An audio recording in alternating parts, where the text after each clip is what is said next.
कर रहा हूँ। चल अब तो हाँ, डाल दी।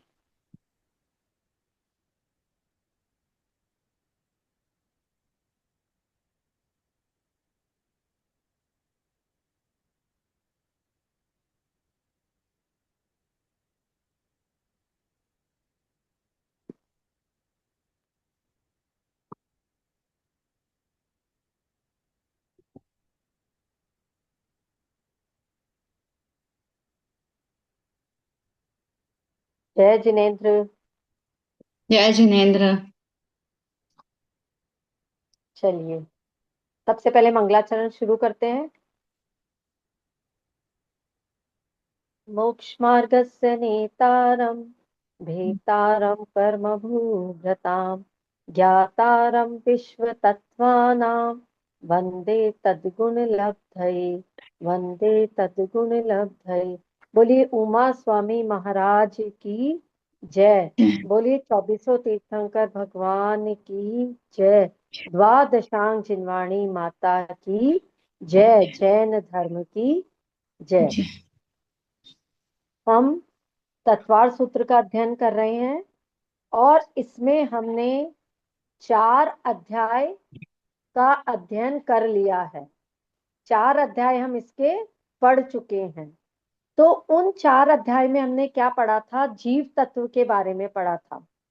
जीव तत्व के बारे में समझा था। अभी ये जो पूरा तत्वार सूत्र है, इसका नाम ही तत्वार्थ यानी तत्व का अर्थ जिसके अंदर समझेंगे वो तत्वार्थ सूत्र है।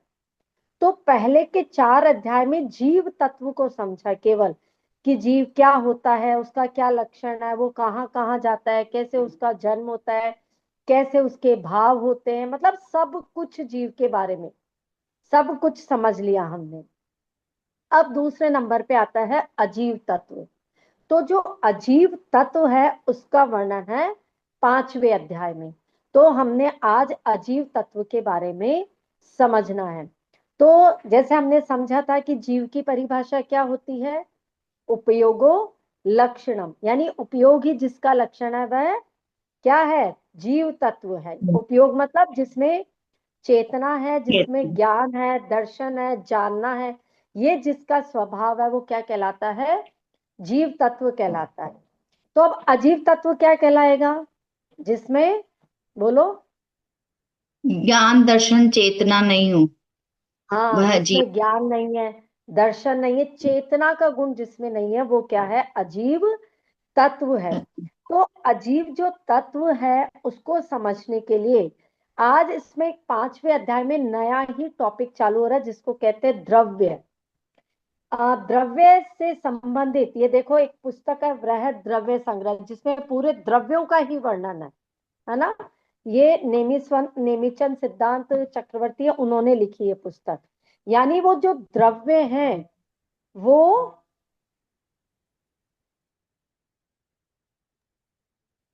हाँ, तो नेमिचंद चक्रवर्ती ने जो ये पुस्तक लिखी वह द्रव्य संग्रह, इसमें द्रव्यों का वर्णन बताया कि अजीव जो वो तत्व भी है और द्रव्य भी है, अजीव तत्व।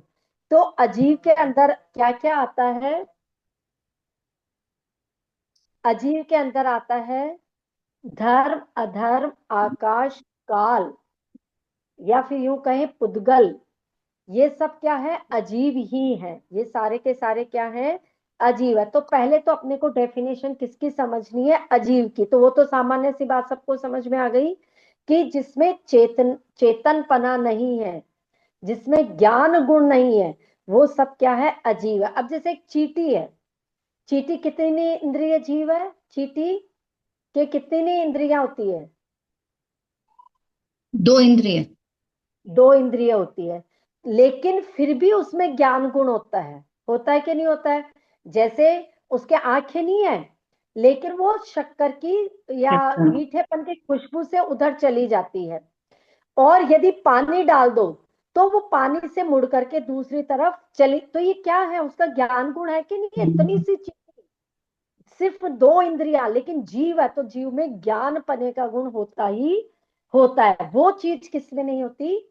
अजीव में अच्छा। नहीं होती। ठीक है, यहां तक समझ में आया? दूसरी चीज जो हमें जो समझनी है कि द्रव्य, द्रव्य किससे कहते हैं वो भी समझ लेते हैं एक बार। तो जिसमें गुण और पर्याय पाई जाती है उसे हम द्रव्य कहते हैं। गुण मतलब क्वालिटीज, हर एक की अपनी अपनी क्वालिटी होती है। गुण मतलब क्वालिटीज। तो जिसमें गुण है, पर्याय है, पर्याय का मतलब होता है ना अलग अलग रूप, जैसे ये है कॉपी है, अभी इसकी ये कौन सी फॉर्म में है, फॉर्म पर्याय में है, कागज पर्याय में है।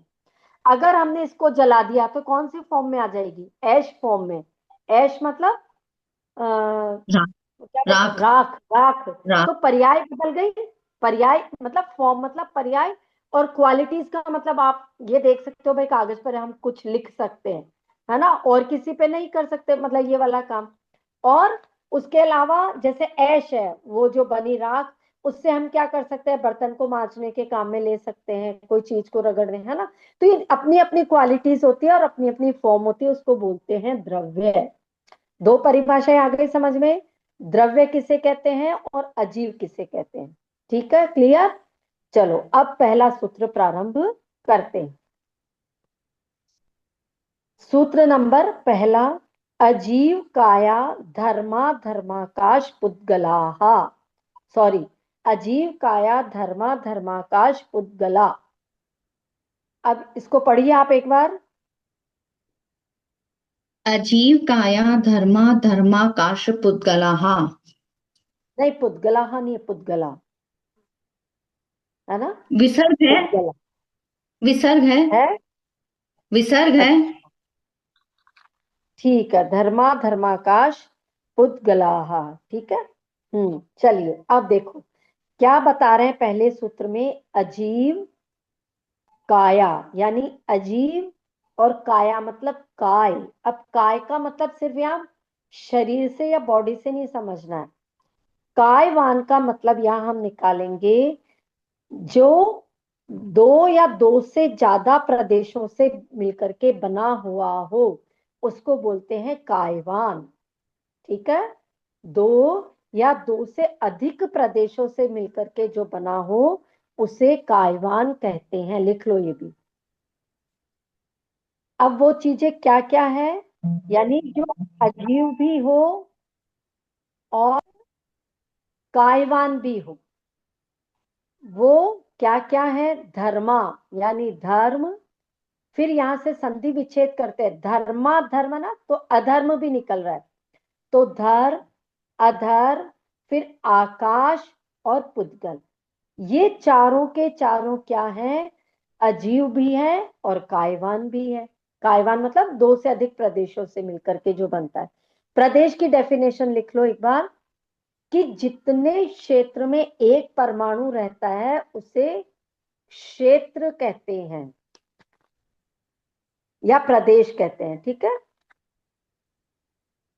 जितने क्षेत्र में एक परमाणु रहता है उसे प्रदेश कहते हैं। और परमाणु क्या होता है, सबसे छोटा, बिल्कुल जिसके दो टुकड़े नहीं हो सकते उसको हम परमाणु कहते हैं। तो यानी इतना छोटा इस पुद्गल का परमाणु, और वो जितने से क्षेत्र में रह रहा उसको प्रदेश कहते हैं। अब ये तो एक प्रदेश हुआ, और हमने इसकी कायवान की डेफिनेशन क्या पढ़ी, जो दो या दो से अधिक प्रदेशों से मिलकर के बनता उसको कायवान कहते हैं। तो अब इसमें बताया है कि जो अजीव भी हो और जो कायवान भी हो वो क्या क्या है, धर्म है, अधर्म है, आकाश है और पुद्गल। क्लियर। ये चार द्रव्य ऐसे हैं। द्रव्य की डेफिनेशन तो मैंने आपको बताई दी। द्रव्य वैसे अभी इसमें छह द्रव्य के बारे में नहीं बताया, लेकिन हमें नॉलेज है पहले से ही क्योंकि हम थोड़ा बहुत पढ़ चुके हैं। तो द्रव्य कितने होते हैं, छह द्रव्य होते हैं, है ना, छह द्रव्य होते हैं। तो छह में से यहाँ चार का नाम आया है, दो का नाम क्यों नहीं आया, इसलिए नहीं आया क्योंकि वो इस डेफिनेशन में फिट नहीं हो रहे। कौन सी डेफिनेशन दी हमने, जो अजीव भी है और कायवान भी है। तो नेचुरल है, जो जीव है द्रव्य वो अजीव कैसे होगा, इसलिए उसको हटा दिया। फिर एक बचता है काल, तो काल भी इस डेफिनेशन में फिट नहीं हो रहा, क्यों, क्योंकि इसमें दिया कायवान, जो कायवान हो, दो से ज्यादा प्रदेशों से बना हुआ हो, उसको हम ये कहते हैं धर्म, अधर्म, आकाश और पुद्गल कहते हैं, या अजीव तत्व कहते हैं। तो काल क्या है? कायवान नहीं है, इसलिए उसको भी अलग कर दिया। तो ये चार द्रव्य ऐसे हैं जो अजीव भी है और कायवान भी है। समझ में आ गया? हम्म। ठीक है, चलिए। अब हम यहाँ ये समझ सकते हैं कि जो द्रव्य होता है ना, द्रव्य जो सत्य रूप में, यानी जिसका अस्तित्व है ना, वो अस्तिकाय कहलाते हैं। हमने बहुत बार सुना है कि पांच द्रव्य जो अस्तिकाय हैं, सुना है कि नहीं? पांच द्रव्य हम्म। अस्तिकाय कौन कौन से? जीव, पुद्गल, धर्म, अधर्म और आकाश। काल का नाम इसमें नहीं आता। क्यों? क्योंकि वो कायवान नहीं है, उसका अस्तित्व नहीं है, मतलब। ठीक है, तो इसलिए बाकी ये जो पांच द्रव्य, ये अस्तिकाय कहलाते हैं, जो बहुप्रदेशी है। और जो सत्ता रूप है, उसको हम क्या कहते हैं? अस्तिकाय कहते हैं। ये क्वेश्चन आता है कि अस्तिकाय कौन कौन से द्रव्य हैं? तो पांच द्रव्य अस्तिकाय हैं, छठा द्रव्य काल द्रव्य अस्तिकाय नहीं है। चलिए, नेक्स्ट जिनका सूत्र। अस्तित्व जिनका अस्तित्व है, जो बहुप्रदेशी हैं, और हाँ, वो पांच द्रव्य हैं, अस्तिकाय कहते हैं उनको, पांच द्रव्य।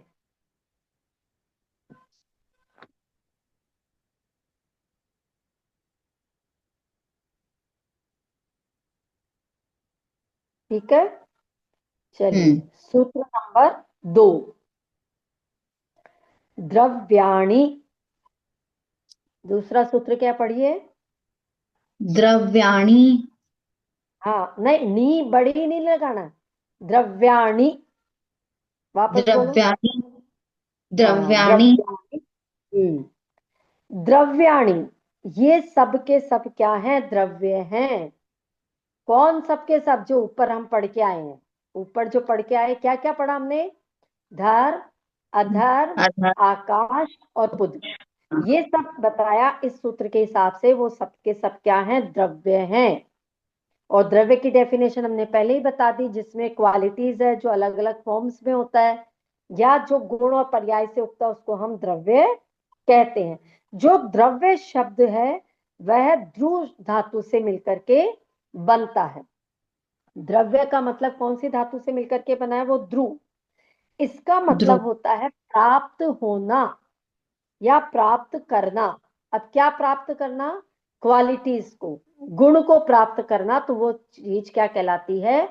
द्रव्य कहलाती है। जैसे अब ये जिनके नाम दिए, धर्म, द्रव्य, अधर्म, इनकी सबकी अपनी अपनी क्वालिटीज है, इसलिए उनको क्या बोला? मतलब उन्होंने प्राप्त कर लिया उस गुण को, इसलिए वो सब क्या है? द्रव्य है। चलिए आगे, नेक्स्ट। तीसरा सूत्र, जीवाश्च। पढ़िए। जीवाश्च। हाँ, जीव भी है। च का मतलब भी, और जी। जीवा मतलब, देखो यहाँ पे जीवा दिया है। जीवा का मतलब क्या है? बहुवचन। केवल एक जीव की बात नहीं कर रहे हैं, जीवा यानी अब सबका आ गया। चाहे वो निगोदिया जीव हो, चाहे वो संगी पंचेंद्रिय जीव हो, सारे के सारे इसमें ले लिया उन्होंने, बहुवचन का मतलब। यानी कि जीव भी है। अब क्या है जीव भी? जीव भी द्रव। द्रव्य। हाँ, द्रव्य। जीव भी द्रव्य है। लेकिन यहाँ सूत्र में अलग क्यों कर दिया? क्योंकि हमने पहले ही बता दिया था कि वो उस डेफिनेशन में फिट नहीं हो रहा था, अजीव वाली में। कायवान तो जीव भी है, लेकिन क्योंकि वहां उन्होंने स्पेशल स्पेसिफाई कर दिया था अजीव, इसलिए जीव को अलग यहाँ पर पे उन्होंने बताया कि जीव भी द्रव्य तो है, लेकिन वो उन चारों से क्यों अलग है? क्योंकि इसमें चेतनता का, ज्ञान का गुण है, इसलिए इसको जीव द्रव्य कहा। ठीक है, आया यहां तक समझ में? हाँ। चलिए। हाँ, अब द्रव्यों की क्या विशेषता होती है? यहां तक उन्होंने पांच द्रव्यों के नाम हमारे को बता चुके हैं। तो अब वो शिष्य जो था, उसने पूछा कि गुरु, इन द्रव्यों की क्या विशेषता होती है? तो आगे का फिर सूत्र बताया, और उसमें देखिए सूत्र नंबर 4 क्या बताया इसमें, नित्यावस्थितान्य रूपाणि। बोलिए। नित्यावस्थितान्य रूपाणि। हम्म, ये सारी की सारी विशेषताएं हैं द्रव्य में। क्या क्या है, नित्य, अवस्थित और अरूपी। ये जिसमें विशेषताएं हैं वो सब क्या है, द्रव्य हैं। अब एक एक शब्द को हम समझते हैं। पहला इन्होंने दिया नित्य। नित्य का मतलब होता है जो द्रव्य है ना, वो कभी भी विनाश को प्राप्त नहीं होते, वो कभी नष्ट नहीं होंगे द्रव्य। एक एग्जाम्पल, जैसे कोई जीव है, जीव भी तो द्रव्य है ना, और वो हमें दिखता भी है तो उसको अच्छे से समझ में आएगा। जैसे कोई है, किसी की डेथ हो गई, वो जीव है, डेथ हो गई, तो क्या उसका विनाश हो गया? नहीं। नहीं हुआ। हमें लग रहा है, लेकिन वो तो दूसरे पर्याय में जाकर के जन्म ले लिया उसने। तो पहली बात समझ में आई कि नित्य जो हमेशा रहने वाला है। मान लो कोई सिद्ध भी बन गया, अरिहंत भी बन गया, लेकिन वो सिद्ध शिला में तो है ना उसका जीव। तो कहने का मतलब जो द्रव्य है वह कभी भी खत्म नहीं होता, हमेशा एवरी टाइम बना हुआ रहता है। वो किसकी विशेषता हो गई, द्रव्य की। ठीक है। फिर दूसरा है, अच्छा ये मैंने अभी इसका उदाहरण देके बताया, और एक और समझ लो, जैसे लकड़ी है, ठीक है, पेड़ की लकड़ी है, जब तक उसमें जीव है, पौधा है, पेड़ है वो, फिर टूट के अलग हो गई, उसमें से जीव निकल गया, वो पड़ी है, लकड़ी हो गई। लकड़ी यदि कई वर्षों वर्षों तक जमीन में बन के दब के रह जाए तो क्या बन जाती है, कोयला बन जाती है। तो उसकी फॉर्म चेंज हो रही है, उसकी है ना, पर्याय परिवर्तित हो रही है, लेकिन वो है तो हमेशा किसी न किसी फॉर्म में। पहले पेड़ के रूप में थी, फिर लकड़ी हो गई, फिर उसके बाद में कोयला बन गई। तो उसकी वो नष्ट नहीं हुआ, कहने का मतलब वो हमेशा, उसको बोलते हैं नित्य। ठीक है, ये हो गया नित्य। फिर अवस्थित। अवस्थित का मतलब होता है द्रव्य, कहने का मतलब जैसे कि स्थानांतरण नहीं करते। जैसे अभी धर्म द्रव्य है, वो पूरे मतलब संसार में फैला हुआ है, सब जगह। कोई ऐसा प्रदेश नहीं है जहाँ की धर्म द्रव्य नहीं है या अधर्म द्रव्य नहीं है। ठीक है। तो वो लोक में है ना, समस्त लोक में, तो लोक से हट करके कहीं और तो नहीं चला जाएगा। मतलब वो जहां पर है वहां से, ऐसे नहीं यहाँ पे तो है वहां पे नहीं है, तो वो वहां से उठ के यहाँ जाएगा, यहाँ से उठ के वहां चला जाएगा। ऐसी स्थिति जिसमें नहीं पाई जाती है वो द्रव्य कहलाता है, वो अवस्थित है। ठीक है। फिर अवस्थित हो गया। और एक चीज और समझ लो, अवस्थित का मतलब कि जो 6 द्रव्य हैं वो अपने अपने प्रदेशों की संख्या का त्याग भी नहीं करते, यानी उनकी जितनी संख्या वो हमेशा उतनी ही रहेगी। ठीक है। उनकी संख्या कम या ज्यादा नहीं होगी। जैसे अब जीव है, सबसे पहला हमारा ध्यान किस पे जाता है, जीव पे जाता है। कि अभी हम मनुष्य है, सपोज करो, एग्जाम्पल के लिए बता रही हूँ, सपोज करो टोटल मनुष्य 100 है। ठीक है। अब 100 में से आप पूछोगे, अरे 50 तो कल मर गए थे, तो आज तो 50 ही बचे, है ना। या और 50, तो क्या कहेंगे, अरे वो 50 जो जीव है वो कहीं पे भी गए, चाहे सिद्धि भी बन गए, चाहे वो निगोद में चले गए या देव बन गए, लेकिन टोटल मिलाकर के जीवों की संख्या सो ही रही ना, टोटल मिलाकर के। तो इनकी संख्या क्या रहती है, हमेशा जितनी है उतनी की उतनी ही रहती है, इसलिए भी उनको क्या कहते हैं, अवस्थित कहते हैं। जैसे धर्म द्रव्य एक है तो वो एक ही रहेगा, अधर्म द्रव्य एक है तो वो एक ही रहेगा, ऐसा कहने का मतलब है। क्लियर। तो ये हो गया अवस्थित। अब तीसरी विशेषता क्या है, रूपाणी, अरूपी। यहां से अन्य रूपाणी आ रहा ना, तो ये यहां से शब्द निकल जाएगा अरूपी। तो अरूपी होते हैं, यानी वो, उनका कोई रूप नहीं होता। रूप यानी जो आंखों से दिखाई नहीं देते। अब इन्होंने देखो एक बार मोटे मोटे तौर पर डेफिनेशन दे दी एक बार, कि जो नित्य है, अवस्थित है, अरूपी है, उनको हम क्या कहते हैं? द्रव्य कहते हैं। और अरूपी का मतलब क्या? जिनका कोई रूप नहीं है।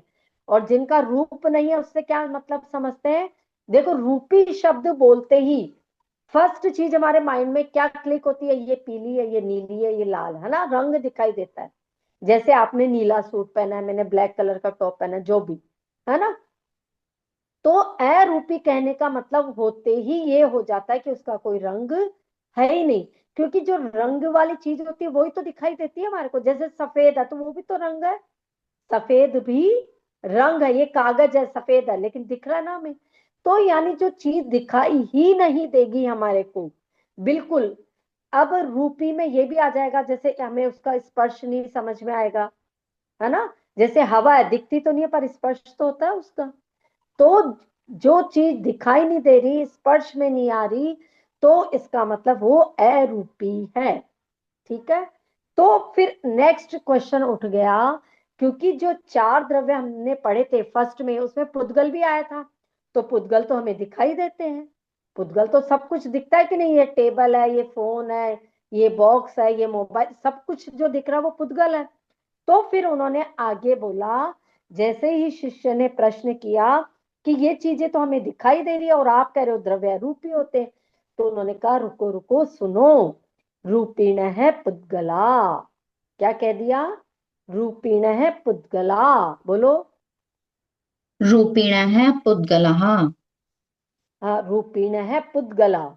यानी उन्होंने कहा हाँ, जो रूपी है वो केवल पुद्गल है ना। जो रूपी है वो सबके सब क्या है? पुद्गल है। यानी बाकी सबको तो उस डेफिनेशन में रख दो अरूपी में, केवल वहां से रूपी क्या हो जाएंगे? पुद्गल हो जाएंगे। जैसे हमने पहले चार द्रव्य पढ़े, उसमें से अजीव को कब हटाया था?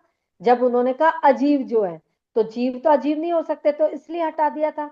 अब यहाँ पर बाकी सबको एक में रख दिया और क्या कह दिया? पुद्गल क्या है? रूपी है। यानी पुद्गल हमें आंखों से दिखाई देते हैं। पुद्गल जो भी चीजें हमारी आंखों से जो कुछ भी दिख रहा है वो सब क्या है? पुद्गल है। तो अब फिर प्रश्न उठा, क्या हम पुद्गल? हम भी तो दिखाई देते हैं एक दूसरे को। अरे हम हमारे शरीर को देख रहे हैं, इसके अंदर जो जीवत्व पना उसको देख सकते हैं क्या? जीव को देख सकते हैं क्या? नहीं देख सकते ना। यानी जीव तो किस में आ गया? अरूपी में। ये हमारा जो शरीर है, ये तो वास्तव में क्या है? पुद्गली तो है। चाहे इसका रंग है, चाहे इसका स्पर्श है, ये जो भी कर सकता है वो सब, ये सब शरीर की बातें हैं, तो वो सब पुद्गल में आएगी। जीव नहीं दिखाई देता तो वो अरूपी के अंदर ही आएगा। यानी हमें धर्म द्रव्य दिखाई नहीं देता, अधर्म द्रव्य दिखाई नहीं देता, आकाश दिखाई नहीं देता, और जीव भी दिखाई नहीं देता। काल का जो परिणमन हो रहा है, ठीक है ना, काल का जो परिणमन हो रहा है वो हम महसूस कर सकते हैं कि भाई ठीक है ना, कि अभी सुबह है, शाम है, लेकिन दिख रहा है क्या? दिखता थोड़ी ना है। तो ये सब किस में आ गए? अरूपी में। अगर पूछा जाए रूपी कौन सा द्रव्य है, तो क्या बताएंगे? पुद्गल मात्र एक ऐसा द्रव्य है जो कि रूपी है, जो आंखों से दिखाई देता है, या इसको कह सकते हैं मूर्तिक है ना। इसको क्या कह सकते हैं? मूर्तिक है। मूर्ति मतलब जो हमें किसी भी शेप में, किसी भी आकार में दिखाई देता है, वह कहलाता है पुद्गल। बर्तन कब आएगा? उसको 3 बजे पे भेज देंगे क्या? 4 बजे भेज देंगे। और थोड़ा ढंग से लगा तो चलिए, तो आज हमारे 5 सूत्र हो गए। ठीक है, 5 सूत्र हो गए हमारे। हमने आज द्रव्य के बारे में पढ़ा, और फर्स्ट जो 4 हमारे अध्याय थे जीव तत्व के बारे में पढ़ा था।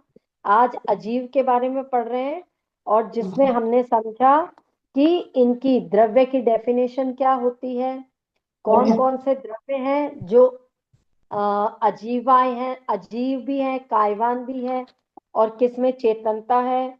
उसके बाद में हमने इनकी विशेषता देखी द्रव्यों की। मेन इनकी क्या विशेषता बताई, जो नित्य है, अवस्थित है और अरूपी है। तो 5 द्रव्य इस डेफिनेशन में फिट होते हैं। मात्र एक द्रव्य ऐसा है, पुद्गल द्रव्य, जो कि रूपी है, जिसमें स्पर्श, रस, गंध, वर्ण पाया जाता है। ठीक है, ये आया आपको सबको समझ में। और पुद्गल उसको भी कह सकते हैं हम जिसमें कि क्या बोलते हैं, गलन और पूरण, ये जो जिसमें गुण होते हैं ना, उसको भी पुद्गल कहते हैं। गलने का गुण होता है कि नहीं होता? मान लो जब जीव निकल जाता है, शरीर पड़ा रह जाता है ना, शरीर अगर अकेला पड़ा रह जाता है तो अपने आप गलेगा कि नहीं गलेगा? गल जाता है ना, शरीर पड़ा पड़ा एटमॉस्फेयर से। तो जिसमें गलन का गुण पाया जाता है उसको पुद्गल कहते हैं, लेकिन ये रूपी भी होता है। चलिए आज के लिए इतना ही रखते हैं, फिर उसके बाद में कल छठे अध्याय, छठे सूत्र से चालू करेंगे। चलिए, जिनवाणी स्तुति। हे जिनवाणी भारती, तो ही जपो दिन रैन, जो तेरा शरणा गए सो पावे सुख चैन। जा वाणी के ज्ञान ते सूझे लोका लोक, सो वाणी मस्तक धरूं सदा देत हूँ ढोक। देव भजो अरहंत को, गुरु सेवा निर्ग्रंथ, दया धर्म पालो सदा, यही मोक्ष का पंथ। बोलिए द्वादशांग जिनवाणी माता की जय, जैन धर्म की जय। सबको सादर जय जिनेन्द्र। जय जय जिनेन्द्र। इसमें से कुछ पूछना है, कुछ समझ में नहीं आया तो बता दो। आ गया? हाँ। चलो ठीक है।